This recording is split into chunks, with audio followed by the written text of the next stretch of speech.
Hi friends, welcome to my channel. ఈరోజు video చాలా ఇంట్రెస్టింగ్గా ఉందండి. వీడియోని ఎక్కడ స్కిప్ చేయకుండా ఎండ్ వరకు చూసేయండి.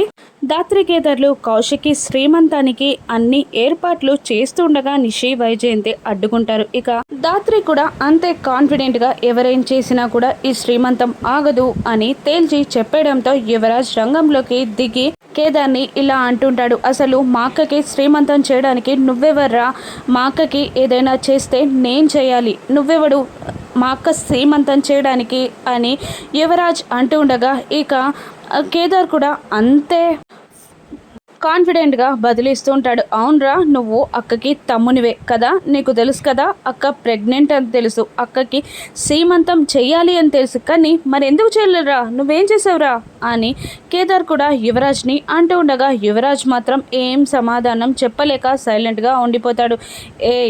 ఏం మాట్లాడుతున్నావురా నువ్వు అని యువరాజ్ అంటుండగా ఉన్నదే మాట్లాడుతున్నాను, అక్కకి సీమంతం చెయ్యాలని తెలుసు, అక్కని ఎలా చూసుకోవాలో కూడా తెలుసు, అయినా అది మాత్రం మీరు చెయ్యరు అని అంటూ ఉండగా ఇక యువరాజ్ కోపంగా వెళ్ళి అక్కడ స్టేజ్ పైన కూర్చొని ఇలా అంటుంటాడు, నువ్వు ఎవరు లేని అనాథవిరా, నీకేం తెలుసు కుటుంబం విలువ అని అంటుండగా ఎవరు లేకుండా అనాథలా పెరగవచ్చు, కానీ నా కష్ట సుఖాల్లో నా సంతోషంలో నన్ను నాలాగా చూసిన వ్యక్తి నా భార్య పక్కన ఉండగా నేను ఎప్పటికీ అనాథని కాదురా, నా భార్యే నా కన్ని అని దాత్రి గురించి గ్రేట్గా మాట్లాడుతూ ఉంటాడు కేదార్.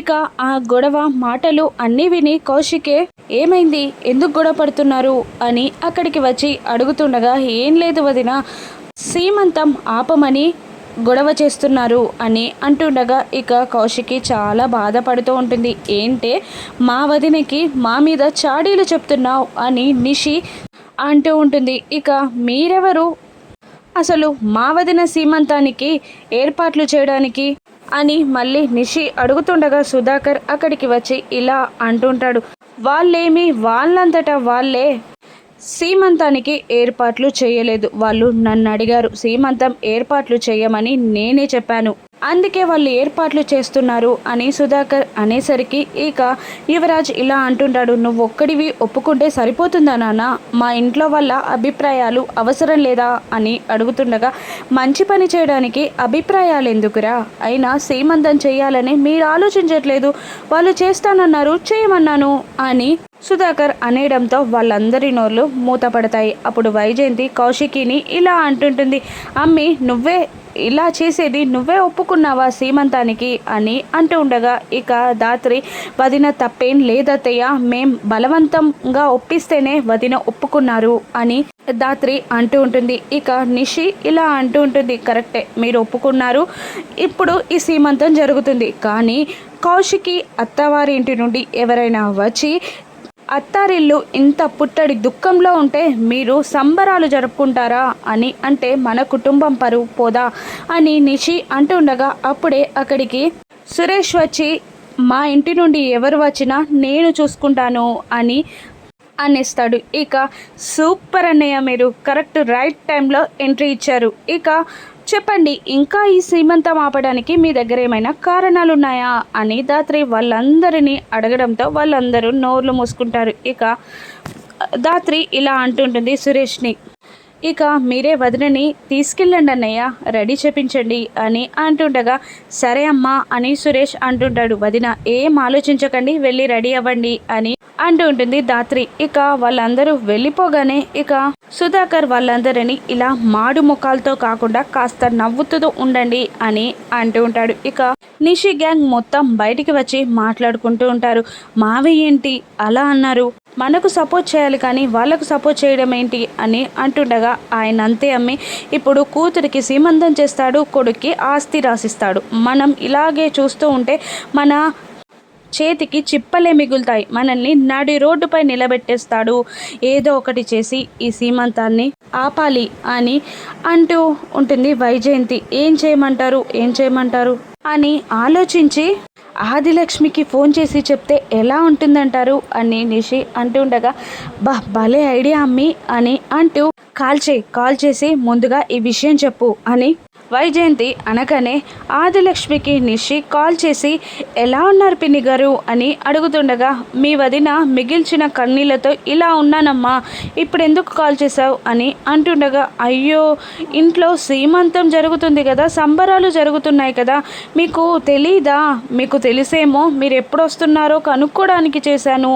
అని అంటూ కౌశికి సీమంతం విషయాన్ని ఆదిలక్ష్మికి తెలియేలా వార్తని చేరవేస్తుంది నిషి. ఇక మీరు పుట్టడు దుఃఖంలో ఉంటే వీళ్ళిలా సీమంతం పండుగలు జరుపుకోవడం ఏంటో పిన్ని గారు అర్థం కావట్లేదు అని అంటూ కాల్ కట్ చేస్తుంది. ఇక దాంతో ఆదిలక్ష్మి కోపంతో రగిలిపోతూ ఉంటుంది. మరోవైపు సీమంతానికి అన్ని ఏర్పాట్లు పూర్తవుతాయి. యువరాజ్ కూడా రెడీ అయి అక్కడ మెట్ల దగ్గర నిలబడుతూ ఉండగా ఇక వైజయంతి నిషి చక్కగా రెడీ అయి కిందికి దిగి వస్తూ ఉంటారు. నేను ఈ సీమంతాన్ని చూడలేను, పైకి వెళ్తాను అని అంటూ ఉంటాడు యువరాజ్. ఇక ఇక్కడ జరిగే అవమానాలు చూడాలంటే మీరు ఇక్కడ ఉండాలి, ఇప్పుడు ఇక్కడ ఈ సీమంతం జరగదు, ఇక కూర్చోండి అనగానే ఇక యువరాజ్ కూర్చుంటాడు.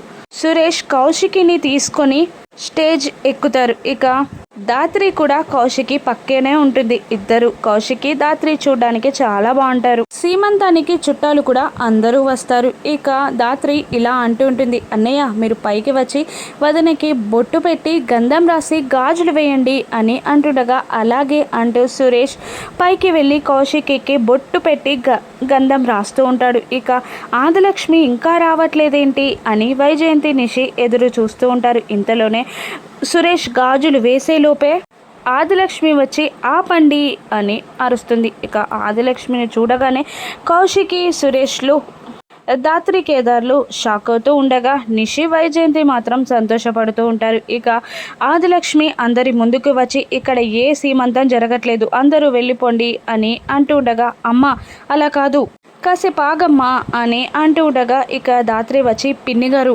ఏదైనా ఉంటే నలుగురిలో గొడవ చేయకండి, లోపలికి వెళ్ళి మాట్లాడుకుందాం అని అంటూ ఉండగా, మీరు నలుగురిలో ఫంక్షన్ చేయవచ్చు కానీ నేను నలుగురిలో మాట్లాడకూడదా అని అంటుండగా, అమ్మ ఇన్నాళ్ళు చాలు పంతం పట్టింపులకి, ఇప్పుడు మాత్రం ఆగమ్మ ప్రేమతో మెదులుదాం అని సురేష్ అంటూ ఉండగా, చూసారా నా మొగుడు చచ్చిపోయాడు, నా బిడ్డ జైల్లో ఉంది, వీళ్ళేమో నా కొడుకుని కట్టేసుకున్నారు, నా కొడుక్కి నా కోడలు ఒక్కతుంటే చాలు, నేను అవసరం లేదు అని సురేష్ గురించి అందరికీ ఆదిలక్ష్మి చెప్తూ ఉంటుంది. ఇక నిషి వైజయంతి ఇలా అంటుంటారు ఆదిలక్ష్మి కోపాన్ని పెంచడానికి, అయ్యో సీమంతం ఫంక్షన్ చేస్తున్నట్టు మీకు చెప్పనే లేదా అని అడుగుతుండగా దాత్రి ఇలా అంటూ ఉంటుంది, మేం చెప్తే పిన్ని గారు ఎలా రియాక్ట్ అవుతారో అని అన్నయ్యని చెప్పమన్నాం అని దాత్రి అంటూ ఉండగా, నేను కూడా కాల్ చేశానమ్మా కానీ లిఫ్ట్ చేయలేదు అని సురేష్ అంటుంటాడు, నువ్వు ఈ విషయం చెప్పడానికే ఫోన్ చేస్తావనే నేను కాల్ లిఫ్ట్ చేయలేదురా అని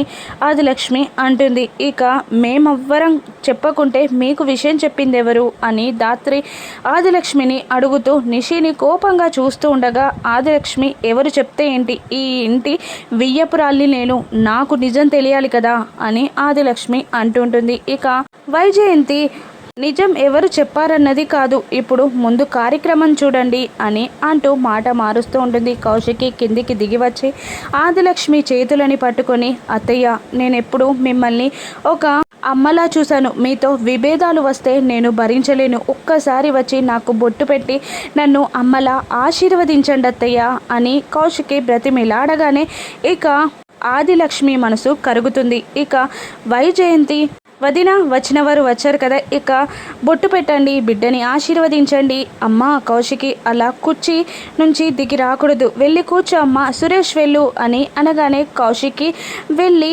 పైన కూర్చుంటుంది. సురేష్ కూడా పైకి వెళ్తాడు. ఇక ఆదిలక్ష్మిని పక్కకి తీసుకెళ్ళి వైజయంతి మళ్ళీ చాడీలు చెప్తూ ఉంటుంది. ఇలా అంటుంటుంది, అయ్యో నీకు అంత అన్యాయం చేసిన కౌశికిని అలా వదిలేసావేంటి వదిన, ఇంకా 4 చివాట్లు పెడతావనుకున్నాను కానీ కౌశికి మారిపోయింది, ఇప్పుడు బాగా స్వార్థపరుల్లాగా మారిపోయింది అని ఆదిలక్ష్మికి చాడీలు చెప్తూ ఉండగా, ఒక్క నిమిషం నా మనసుని నేను మార్చుకున్నాను వదిన, నన్ను పక్కకు తీసుకొచ్చి మంచి పని చేశారు, ఇక భర్త బిడ్డ దూరమైతే ఆ బాధ ఎలా ఉంటుందో కౌశికి కూడా తెలియజేసేలా చేస్తాను అని ఆదిలక్ష్మి అంటూ ఉంటుంది. మరోవైపు ఘనంగా కౌశికి సీమంతం జరుగుతూ ఉంటుంది. ఇప్పుడు ఆదిలక్ష్మి ఏం చేయనుంది, కీర్తి పాపని దూరం చేయనుందా, లేదంటే కౌశికికి అబార్షన్ అయ్యేలా ఏదైనా చేస్తుందా? ఆదిలక్ష్మి ప్లాన్ ఏంటో, ధాత్రి దాన్ని ఎలా తిప్పికట్టి కౌశికిని కాపాడగలదో రానున్న ఎపిసోడ్స్లో చూద్దాం. Thank you for watching.